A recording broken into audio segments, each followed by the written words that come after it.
Hello and a good morning, good afternoon, and a very good evening to you, the good and wonderful people of the tube. Hope you're feeling grand and all is well in your world. Hello there, everybody.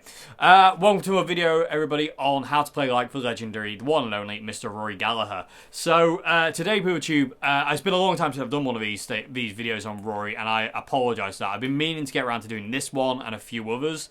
I want to talk about Rory's acoustic playing as well at some point.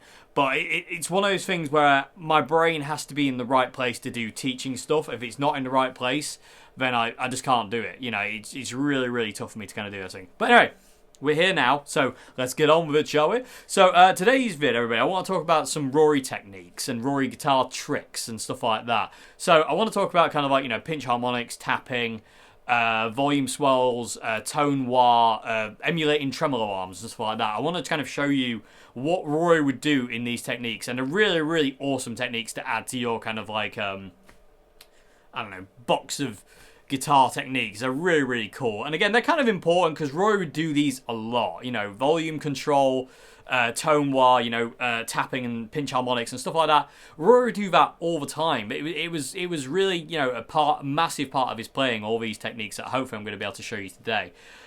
So without further ado, let's get on with it. So all the examples today, people, are going to be in the key of D minor. I will not be straying outside of key of D minor. I just think that way it'd be easier to understand than me going, this one's in A, this one's in B, this one's in G, this one's in Z minor. You know, it'd be a lot better just to stick to one key. And D was Rory's favourite key anyway. You know, a lot of Rory's songs are in D. And I'm pretty sure I read an article with him once where he said D was his favourite key anyway. So we're going to stick to D minor today. The sound we're going for today, people of the tube, is, you know, as usual, a Strat. Position 2, which is more Rory's main position. Apart from pinch harmonics. When we get to pinch harmonics, we will be going to just the bridge pickup. And I'll talk a bit more about that when we get to it. But we're going mainly position 2. So middle pickup and bridge pickup together. Fairly distorted.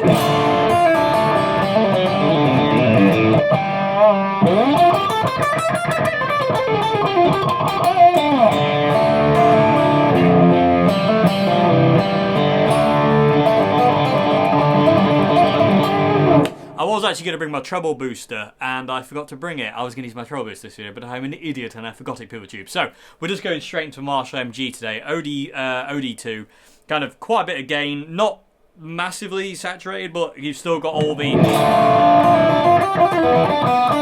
Still got all that kind of definition, so to say. But that's the kind of sound we're going for. And again, Rory used position 2 a lot. You know, didn't really use position 4 really a great deal. Would use the middle pickup, would use the bridge pickup, would use the neck pickup. Position 4 was kind of like, you know, the one that didn't get used.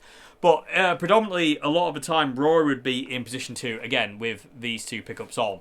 And it really has that kind of Rory sound.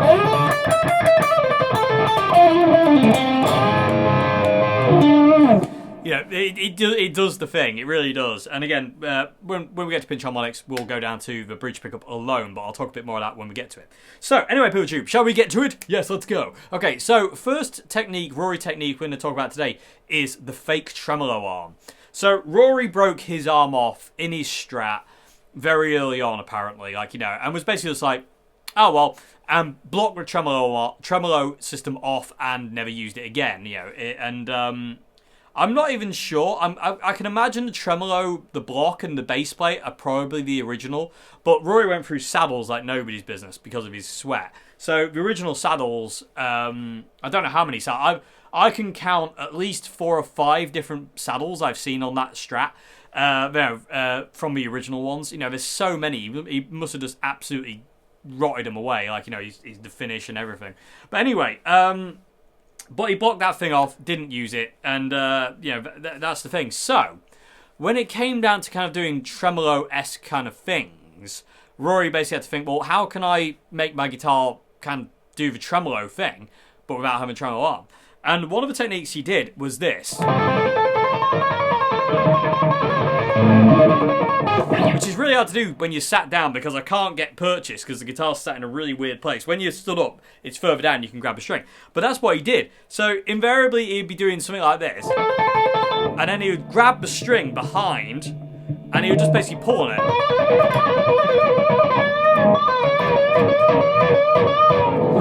which is awesome. Invariably, it would send his guitar a tune, and you would see him retuning it really quickly, but it was never enough to kind of like really be really bad.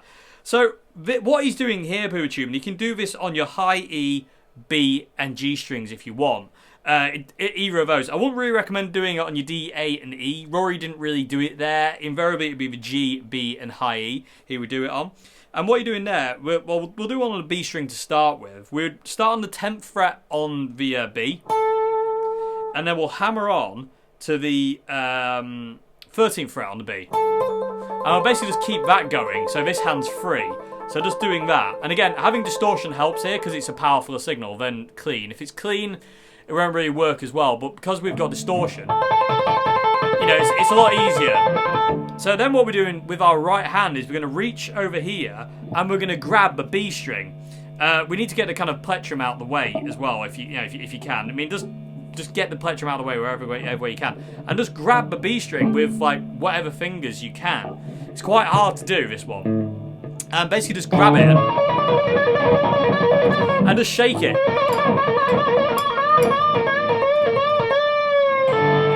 You know, and it's a really cool sound, and it looks cool as well. You know, when Rory does it, it looks so cool. So that's the first technique we want to be doing. So it's really hard to do sat down. It really is tough to sit down and do that. And it feels wrong to sit down and do it, to be honest with you, because Rory wouldn't sit down. Anyway, but I have to today. But anyway, but yeah, really, really cool technique. Like I said, and you can do it on your G string as well.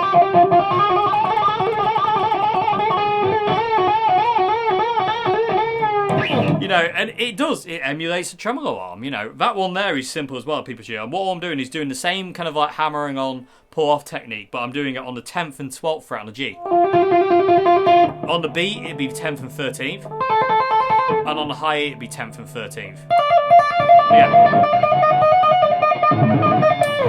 You know, it's a really cool technique. And again, it's one of kind of Rory's staples. You would see him doing it quite a lot. You know, it was one of those things, you know, you can see him doing it in Bad Penny in Paris in the 70s. You know, and there's quite a lot of times he would do it. You would see him do it. And it's a super cool technique. Proper Rory technique. Emulating the tremolo arm. Really, really cool. Okay, so that's the first technique I want to talk about today, PooTube. Great fun. Awesome to do. Hours of fun. It really is. Okay, so the next one I want to talk about is harmonic bending. So you'd hear Rory do this quite a lot.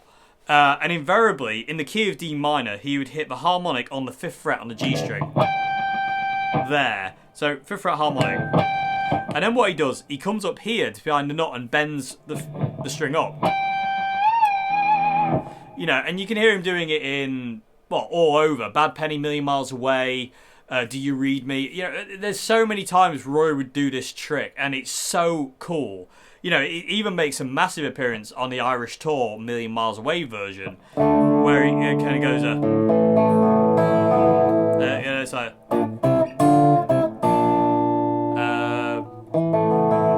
I'm a bit scared of playing it because I don't want to get copyrighted. But he did this thing where he hits this harmonic. He hits the D string harmonic on the 5th fret first, and then he hits the G string harmonic on the 5th, and then he bends it up. So this is another really cool technique, and again, that harmonic will work in D. So if you're playing like a D minor chord progression, I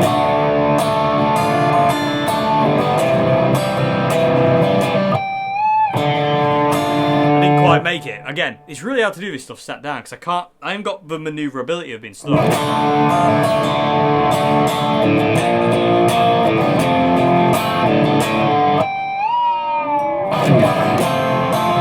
It sounds really cool when you get to it from a solo.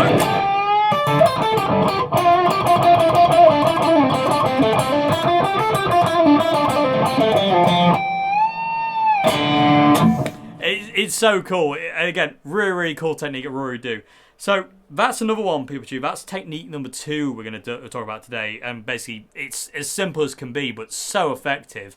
I noticed Rory kind of stopped doing this later on when he added another string tree to the Strat.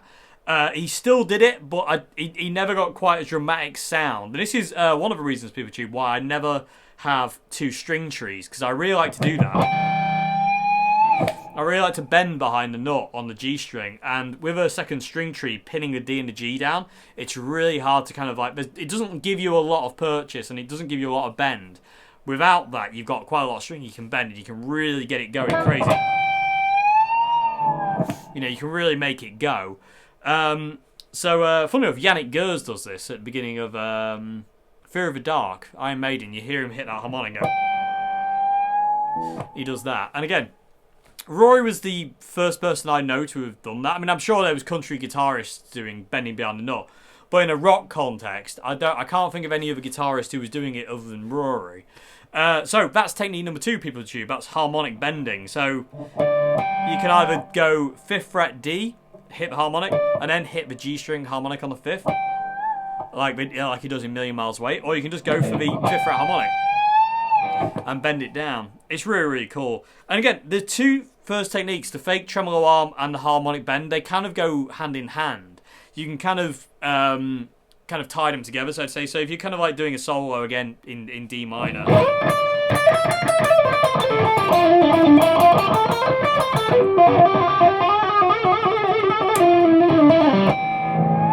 you can kind of get them together better than that. That was terrible. I do apologise. Sorry, Rory, that was terrible. But again, I can't do things sat down. It's really difficult. I'm not really a sit down and play guitarist, people. I find it really hard. In all fairness, I find it really, really hard to sit down and play. It feels really weird and alien to me when I sit down and play a guitar. It puts me in a weird position. Anyway, moving on. Enough of that, Dave. Shut up. Okay, so that's technique number 2, harmonic bend. And you can do it slow, you can do it fast. You can also do it kind of like that kind of tremolo technique. You know, again, Rory would sometimes bend it really far. He would bend it a little bit. Sometimes he would vibrato it, so it would go really vocally. It's really cool. And again, it's all kind of like, again, another way of emulating the bar, you know, the tremolo arm, really. But super cool. Again, a Rory staple thing to do there. He would do that a lot. And it's just cool. Really, really cool. Okay, so moving on to the next technique people tube. We're going to talk about tapping. Now, Rory's tapping is not like Eddie Van Halen. You know, he's not going...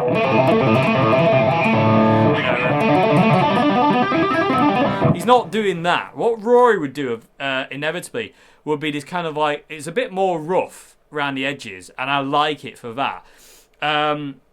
Rory would do it in 2 different ways. And sometimes he would use his pick to tap. Sometimes he'd use his finger. It totally depended. So, if we're in D minor... Rory would be doing this in a solo. He would then tap on notes down here, so he would go like this. You know, he would do something like that where he would walk it down, or he would go that kind of thing. You know, you'd see him doing it quite a lot, where he would kind of bend the string and he would tap down on that on one of the frets down here to get a different sound. And there are times when he would do, you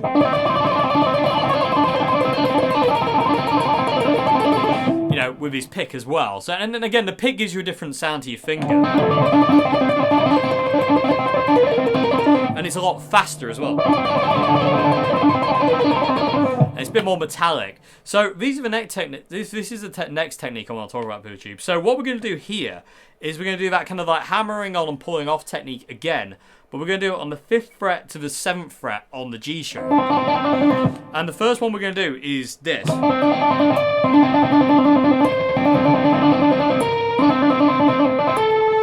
Again, it's kind of, I'm kind of slowing it down as well, but so what we're doing is we're hammering on there, and then every now and again we're going to hit down on the 19th fret on the G, and then we're going to hit the 17th fret G, 15th fret G, and finish on the 14th fret G.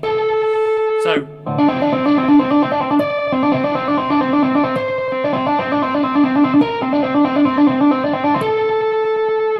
that's the first one. And again, stuff like Bad Penny or A Million Miles Away or whatever, you'd hear him doing this kind of thing.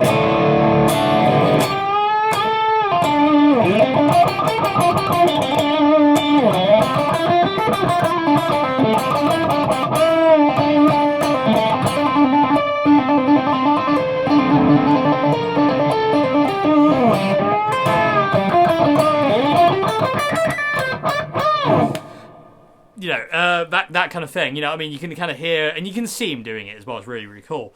So that's the first one people choose. So again, hammering 5th to the 7th, and we're gonna go tap down the 19th. And again, what you're doing here, you can do it whenever you want. It doesn't have to be set. Again, it's play how you feel. Rory always played how he felt. So there was not a specific number of hammer-ons he would do here before he tapped. It was just how he felt in the moment. Sometimes he'd be ahead, sometimes he'd be behind, sometimes he'd be on the beat. It's all over the place. And that's the point. You know, it's very, very free. And that's what you want to kind of like be when you're doing this. So, so you can kind of delay things as well. You can do really fast ones, and then you can do a delayed one. You can do all sorts. So this would be kind of on the beat. So.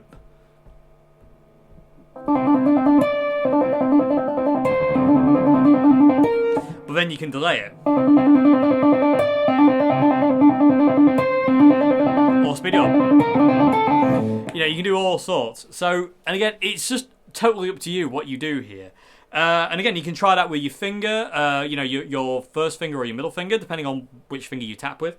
Or you can do it with your plectrum. Do it with the side of the pick. So you're like,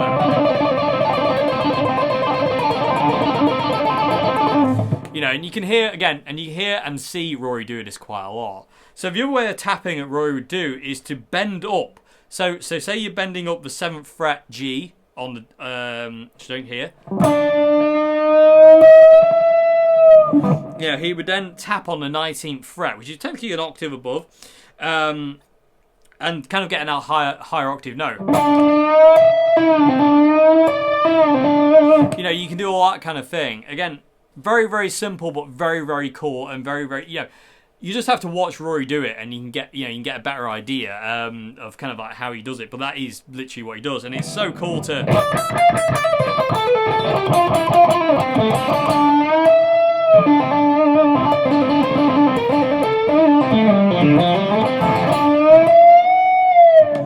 You know, it's so cool. It's a great technique, and again, Rory is a lot more innovative than I think a lot of people realise. I think there's a lot because unfortunately Rory doesn't get a great deal of a look in, unfortunately, anymore, and it's really, really upsetting and really, really sad. I was really happy to see people like Justin Hawkins mention him a lot, which is really, really cool, because he doesn't deserve to be kind of like pushed aside for other guitarists. You know, Rory was absolutely massively innovative with the guitar and his tone and the way he would play and the showmanship, man. My God, the man's insane. Anyway, by the way, PeopleTube, I'm really nervous in this video. I don't know if you can tell, but I'm really nervous. Every time I do a teaching video, it puts me right on edge, so I get really edgy because I don't feel very comfortable teaching. I'm not a very comfortable teacher. It feels very edgy to me. Anyway, enough on that. I just wanted to say if anyone's thinking he's acting a bit weird. I always act weird, but you know what I mean. Anyway, but yeah, so that's the next technique, people of YouTube, just tapping. So as a recap so far, we have the fake tremolo arm, which is just cool. I love doing that. It's definitely easier stood up though. Anyway, stop complaining, Dave. And then we've got harmonic bends, so 5th fret G, which is just, again, awesome fun. And then we've got tapping.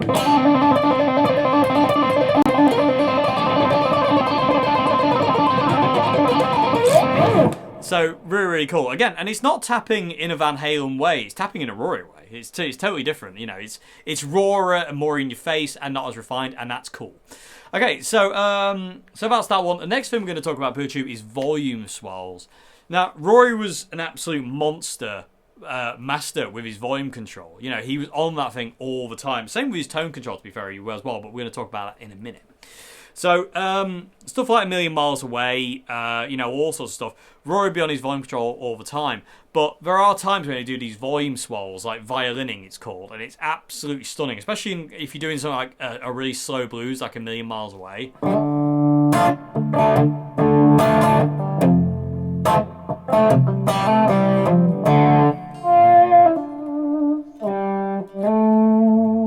You do.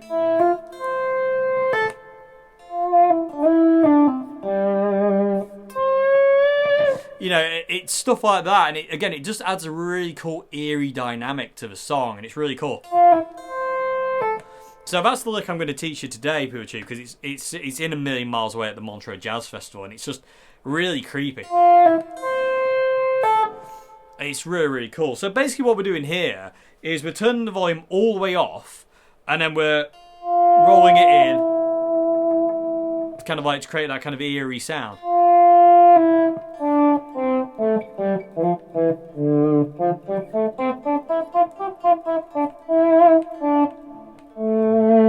And again, Rory was one of the first guitarists I know to do this. You know, I've seen Richie Blackmore do it, but again, Rory did it as well. And again, I don't think Rory gets enough credit for the techniques he pioneered on the guitar. You know, there's a lot of kind of like people I see kind of doing Rory techniques, and they claim it's somebody else. And I'm like, well, Rory did that.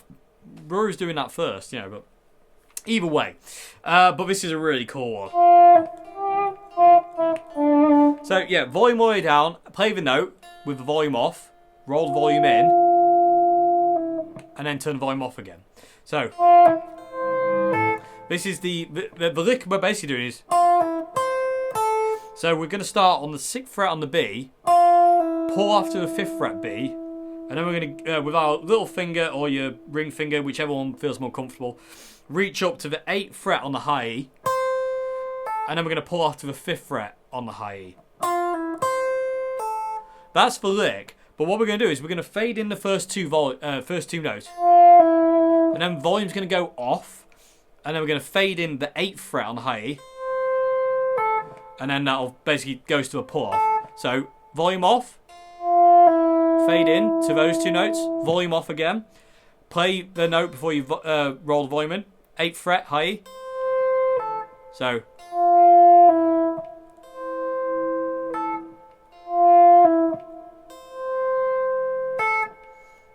and it's really creepy, but again, so effective. And again, this is all work in D minor. So if you've got your D minor pentatonic scale, like I've shown in other parts of this series, you can do all sorts.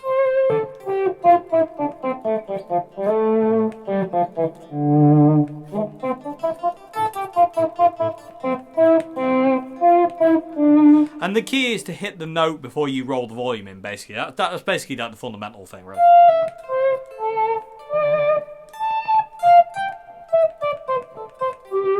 And it's such a gorgeous technique. It's one of those techniques that I feel every guitarist should have violining, because it's just so pretty and so gorgeous and so effective. And again, especially if you've got loads of distortion, the volume control will act in a kind of like a whisper to a scream kind of thing. So you can get it to really be quiet, or you can get it to really swell and be more dramatic. You know, it's totally, again, how you feel. You've got to play how you feel. It's so important. So that's the next technique people would tube. Again, we're still in position 2.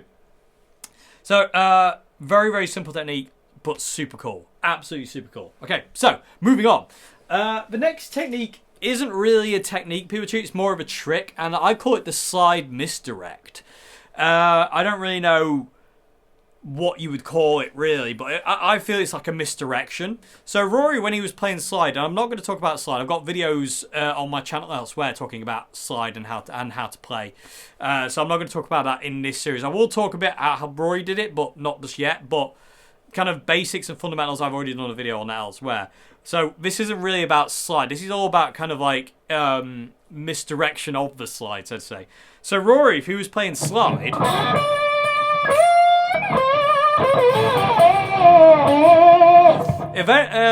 eventually we do something like this. You know, where he'd slide the slide all the way up over here, so it really screams. It's so cool. But what he would do, not all the time, but every now and again, just to be, again, showmanship, he would take this hand and he would bring it up here, like that, as he slid this down there.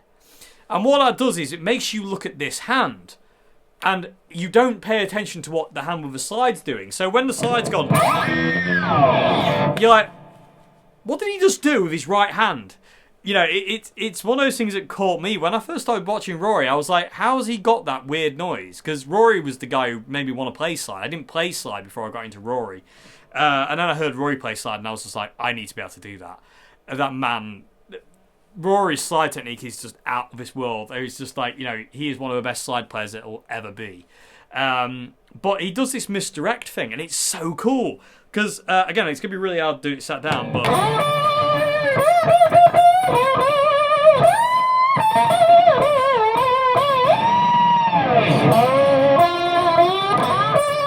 You know, it just, I think it looks really cool. And sometimes he'd even grab the neck when he did. You know, and he would do stuff like that, and it just looks cool. And again... And I just call it a slide misdirect, and I can't do it with as much finesse as Rory, because Rory had finesse, and I don't. But it's such a cool thing to do. If you are playing slide, and you do that slide where you go all the way up past the frets into that kind of crazy robot territory, it's a really cool thing to do. Because again, people for some reason are drawn to this hand. It's like sleight of hand if you're a magician. It really grabs people's attention of what you're doing with this hand, not this one. And it makes people go, well, how did you just do that? How did you get that sound by putting that hand there? You know, but people don't look at this one because they don't see it, because you kind of mask it with your arm. So it's really cool.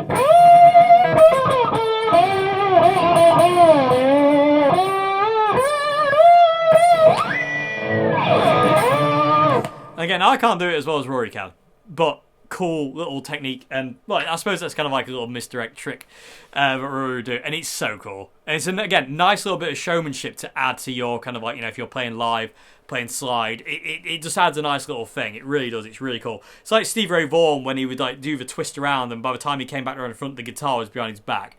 Super cool. Super cool. Okay, so that's slide misdirect, people tube. So just to again recap, we have the fake tremolo arm. We have harmonic tapping, harmonic bending, sorry, behind the nut. Really, really cool. We have tapping.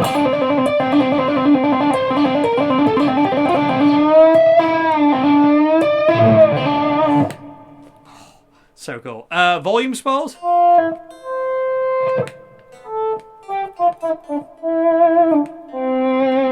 And again, volume swells are very feel-based. They're a very feel-based thing to do. And slide misdirects, which I'll try and do and make myself look foolish in the process. So cool. So there, that's that one. Okay, moving on to the next technique, people tube, tone noir. Now, this is something Rory do with a slide and also without a slide. It's where it basically, Rory's strap was wired with a master volume and master tone. The middle one never did anything. Invariably, sometimes you can see there's nothing actually there. So basically, it was master tone, master volume. And Rory would do this thing basically emulating a wah-wah, kind of. But it's a lot more subtle than a wah. It's not as drastic, but it's still really, really cool. And there was a lot of guitarists who did this. Roy Buchanan. I'm pretty sure people like Danny Gatton did it. You know, there's a lot of guitarists, Jimi Hendrix, who would use the tone and use it kind of like as a wah technique. And what that basically is you turn the tone all the way down, so tone's off, and then you do like a double stop like this, say. And as you're doing that, you roll the tone back in. So you're basically emulating a wah from heel down to toe down. So it's kind of wah like that. Because it's really dark, and then it gets really bright.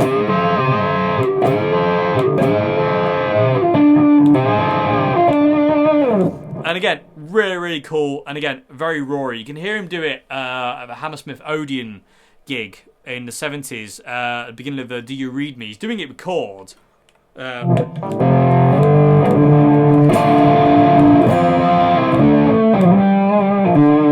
it's really cool.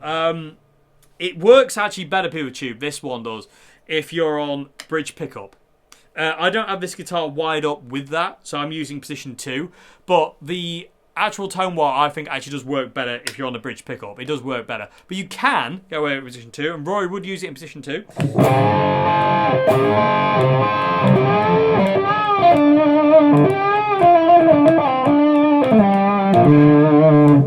It's just a bit more subtle, but still there. And it's a really cool technique. So, like I say, the lick we're going to do, the lick I'm going to show you to kind of use it over, is this. So basically what we're doing here is, again, still in D minor. Our ring finger is on the 13th fret on the B string, and our our middle finger is on the 12th fret on the G. This finger, the first finger, is basically acting as a mute to kill all the strings, and so is the thumb over the top. And what we're going to do is we're going to bend up the G string on the 12th fret only and leave the B string where it is. Like that. And to get the tone wah, we turn the tone all the way off first, full volume, hit it, and as you're bending that up, you're rolling in the tone. And you go, wow, wow. It's not as drastic as a wah wah pedal. It's not. It's got a lot more of a milder voice to it, but it still wahs.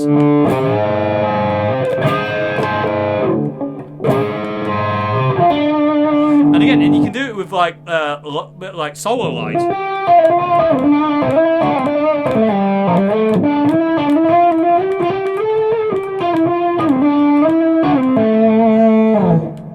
It's just really cool, and it's a great Rory technique that Rory do quite a lot. You hear him doing it quite a lot, and it's really wow. It does work better really if you've got the bridge pickup, but again, it's not the be all and end all. You don't necessarily need. You can still do it with the position 2.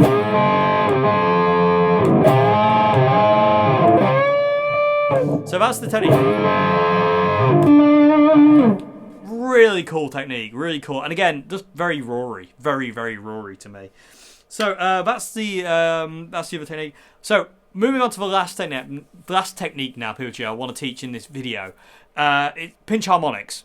Rory was a big user of pinch harmonics. This is where we're going to go down to the bridge pickup alone. Rory would pinch harmonic in position 2.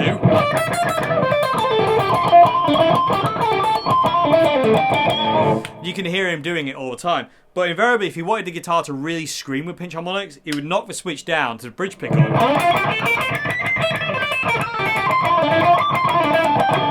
And he would do it gets more even screamier.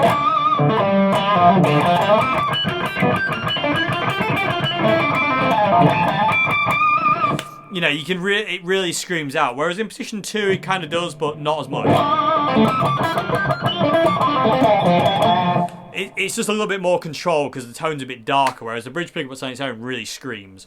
So a pinch harmonic. Now this is, I've been pondering how to really explain this. It's really quite difficult to explain.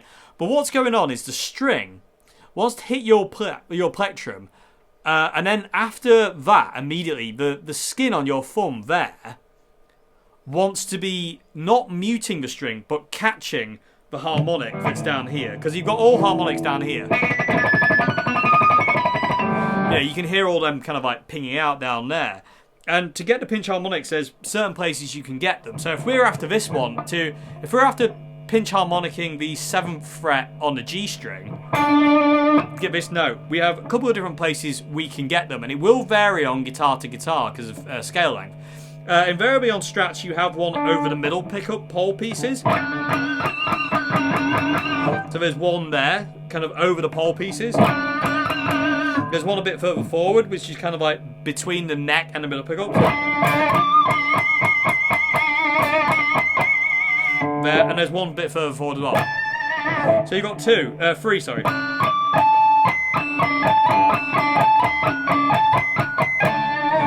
And again, memorizing where they are on your guitar makes it easier to catch them when you need them.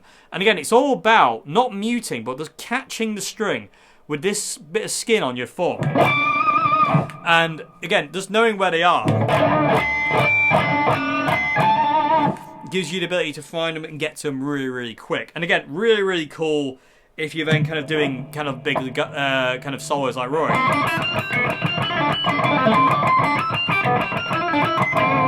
And Rory would invariably use the ones down the middle here between the neck and the bridge pickup. Sorry, neck and middle pickup.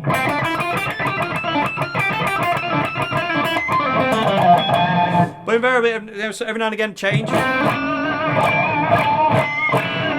You know, but again, super cool. And again, Rory was one of the first guys I can think of who's doing pinch harmonics. I mean, he's doing it at the Isle of Wight Festival in '70 and in '69 with Taste. You know, it's a lot.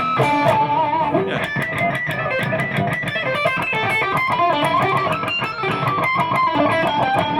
You know, he's doing that kind of thing then. You know, and I can't think of any other guitarist who was doing pinch harmonics that early other than Rory. You know, people of Tube, if you know any other guitarist who was doing pinch harmonics like Rory was in 1970, let me know in the comments below. I'd be very, very curious to check them out.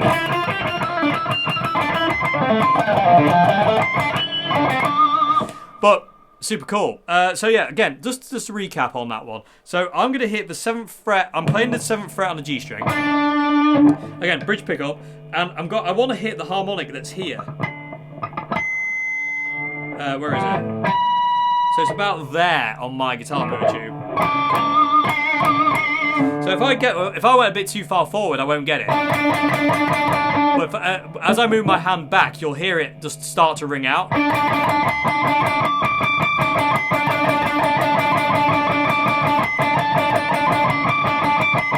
There it is. So knowing where it is gives you the ability just to find it. So if you're kind of like mid-solo, you know, you can really get it. And again, pinch harmonics is one of those really kind of like standard techniques that Rory would use a lot. You know.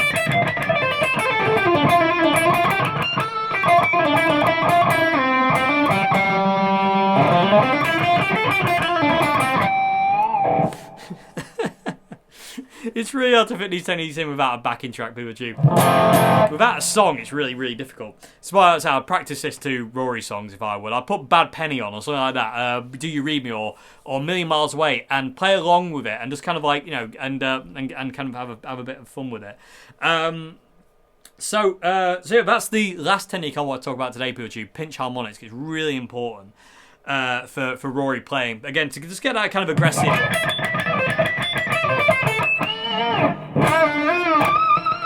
You know, you'd hear it all the time. There's an amazing bit in the Bad Penny solo in Paris where he said,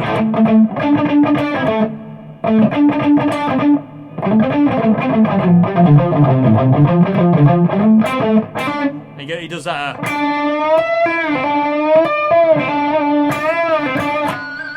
And he gets this pinch harmonic that screams.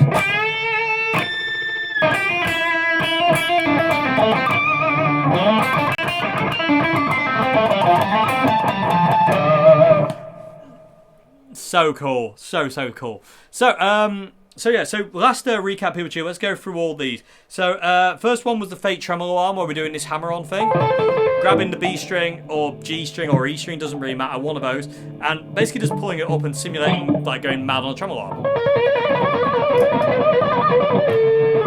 So cool. Next one is harmonic bending behind the nut. So hit 5th fret G string, bend behind the nut. Really, really cool. Tapping. Or with the pick. Or a bend.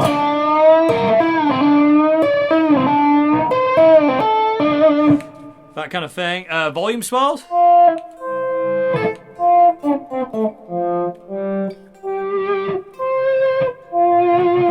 Slide misdirect.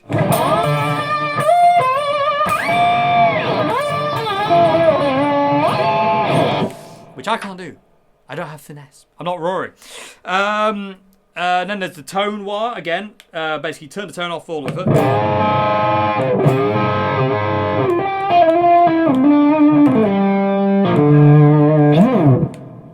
Ridiculously cool. And finally pinch harmonics.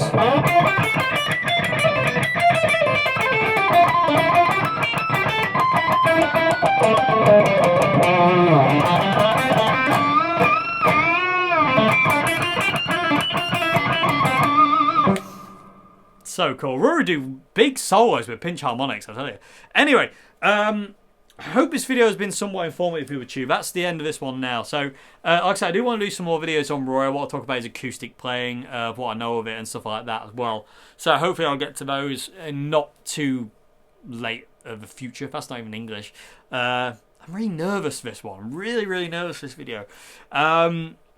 Anyway, I hope there's been something. I hope that's been okay. Like I say, if there's any mistakes, hopefully you can kind of see what I'm doing and correct my faults if I've said something wrong. But hopefully there's something in there you can take away and have fun with. These are all techniques you really need to know to be able to play like Rory. They're so integral to his style and his playing.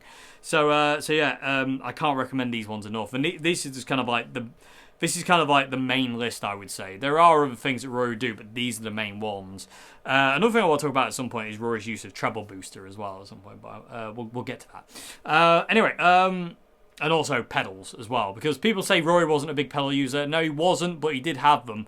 And as his career progressed, he had more and more and more. You know, to the end of it, you have the octave divider, flanger, chorus, distortion, tube screamer, overdrive, you know, all sorts of stuff. So you know, back in the day, yeah, it was a Vox 8030 treble booster and a Stratocaster, but he did it, you know, did experiment, and also those things in the studio. You know, you hear delays and stuff like that in the studio. He did have like an Echo Rec and stuff like that. I'm pretty sure he had an Echo Plex as well, and other things. I'm not sure about the Echo Plex actually. I know he had an Echo Rec, and he had certain other things that he used in the studio. But anyway, I hope this has been somewhat informative, PeopleTube. I'm terrified as usual, and here's Mr. Fear that this video is garbage, but hopefully it's okay. Yeah. And I'll say, hopefully I'll get to another one in the not too distant future, is what I'm trying to say. If you like the videos I do here, PeopleTube, please consider becoming a patron at Patreon. Link to that is in the description box below. There's also links to my Bandcamp and links to my merch store as well, which is just simple stuff at this point in time because Teespring is broken. Anyway, yeah, I hope you enjoyed this video. I hope it's something in there. Again, I'm going to go down now and freak out because I don't know if this video is any good, but hopefully it is. Hopefully there's something in it. And so until the next one, PeopleTube, have a great morning, afternoon, good evening, and goodbye now. Thank you for watching.